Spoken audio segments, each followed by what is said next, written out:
I'm watching this movie thinking, didn't Idris Elba just play, was he the president? No, he was the British Prime Minister in Heads of State. Very different movies. So my guy, he can do anything.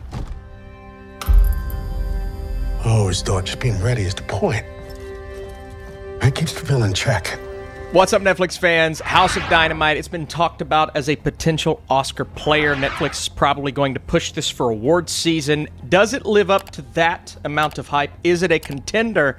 And does it have anything to do with dynamite? What? When a single, unattributed missile is launched at the United States, a race begins to determine who is responsible and how to respond. This is a terrifying true story. No, it's not a true story. Hopefully, it will never be a true story. It basically puts you into the shoes of all of these decision makers, players at the White House, Secretary of Defense, people that are in charge of defending and, maybe attacking the missile, and just really everyone that has to do with anything that would stop this thing from happening and possibly prevent an all-out nuclear war if they make the right decisions. And so, again, terrifying across the board. This is something, and we see it all the time, man. Movies, we get movies, and then we get things that happen that feel like a movie that we've seen before, and I'm like, why are we even making this? Why are we speaking it into existence? Damn you, Oppenheimer. But oh my God,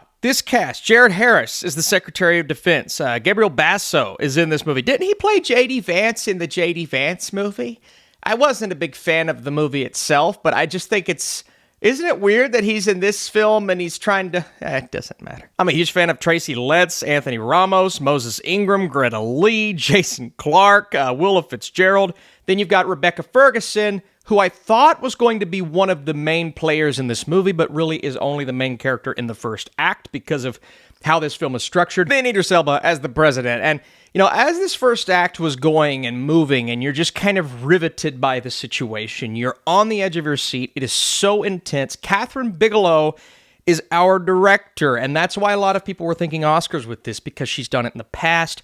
Very similar, intense types of stories and based on real life stories. And so now she's tackling this that is, of course, fantasy.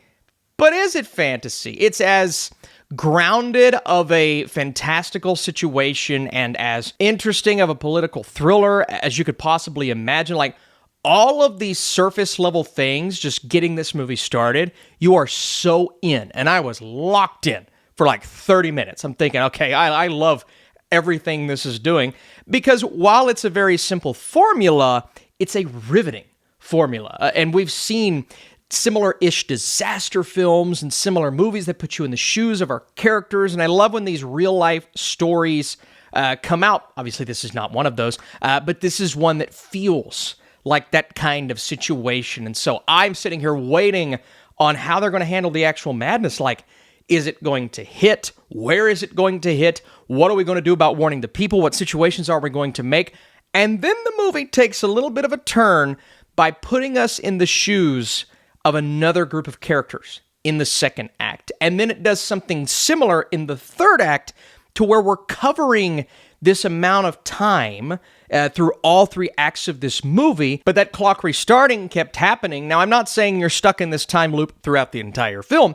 I'm just saying that's something that I was a little bit disinterested in when it first happened. I'm thinking, all right, you had me, and now we're going back to where we started, and I was a little bummed out, but I was allowing the film to take me on that journey through the eyes of new characters and then kind of filling in those gaps as we go. And in that way, the structure of House of Dynamite is going to be one of the more divisive aspects of this movie. If it works for you, I believe you're going to love this and think it's one of the best films of the year.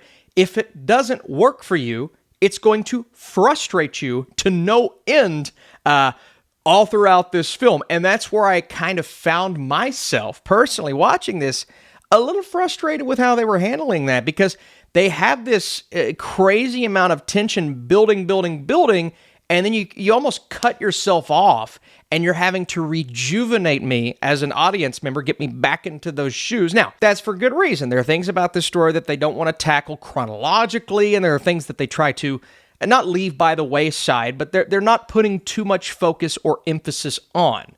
That for me was also frustrating. I'm thinking, not that I want it to become a full-on disaster flick or, something that it becomes a little ridiculous. That's not what I was looking for, but I did want to feel the stakes a bit more within the confines of some of those situations that you tease us with throughout this film. And this is me trying not to spoil anything major, no plot points or characters or situations, but as we go, the frustration did start to mount a little more and a little more, but at the same time, I'm still thinking these performances are really good. No one will be amongst the best actor, actress conversation. Could this be a best casting contender based on the merit of the cast itself and kind of who pops up and surprises you along the way? I just mentioned the main cast. There are a couple of characters here that have like 2 minutes of screen time, but I'm thinking, what are they doing here? What is this crazy? And everyone's really good. And by nature, this is a gripping situation. There will be tension regardless of how you feel about the structure. Whether that frustrates you or not, this is a very intense moment in time, and it gives you a long look at those in charge and whether or not they're going to be prepared for this, and they're asking those questions. And even if you've trained and been aware of this as a possibility or an outcome, it doesn't matter. When you're thrown into the fire, that possibility slowly becoming probability, and we're finally here. It all just depends on who presses the button first. I'm terrified. And that's one cool thing about this movie is it poses those questions, and you are kind of scared based on the probability. But I just don't know if the way that this was handled structurally and like that oomph factor, something that will resonate far beyond the credits of this film. And that slow build-up in the beginning, it was getting me there, but as I start to kind of feel this structure begin to impede upon my enjoyment, and then we're building until the ending of this film, and I'm not going to say anything about the ending of House of Dynamite. You'll hear a lot about it, trust me, other than it was very underwhelming. And I think this is going to be one of those really divisive points. If you love the way that this goes out, again, it's going to cause you to love the movie as a whole. For me, I was very underwhelmed, and I knew it was coming. That's what she said. And I don't say that as someone who's upset that I predicted how this movie was going to go. I say that as someone who, wanted it to feel as memorable as that first act felt. Because again, we were on pace for like a 4 out of 5 stars in the beginning of this movie. We never got there. And that's what's so unfortunate about it, because we were so close at points and at times, and with the cast and with some of this writing. There are other moments where the writing's not great, but some of it is fantastic. These are very real conversations. And then you start to kind of hit on the humanity in the third act, people that may know those who are in the range of what could happen here. But ultimately, I was really disappointed. I've talked too much. What did you think of House of Dynamite? Is this an Oscar player for you? And did you feel that intensity that I felt, at least for the first 30 minutes? Drop a like, share this video with your friends. What else?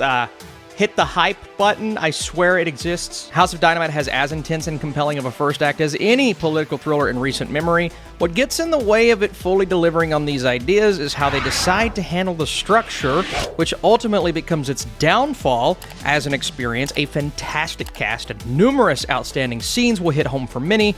The final product feels underwhelming, and it ends with a whimper. At least it did for me, and so that's really unfortunate. A lot of people are going to love this movie. Absolutely. I was just kind of bummed with how it was handled overall.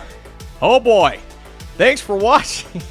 We're going to talk more Oscar players. This weekend I'm seeing Frankenstein, so come back and check that out. I'll see you soon.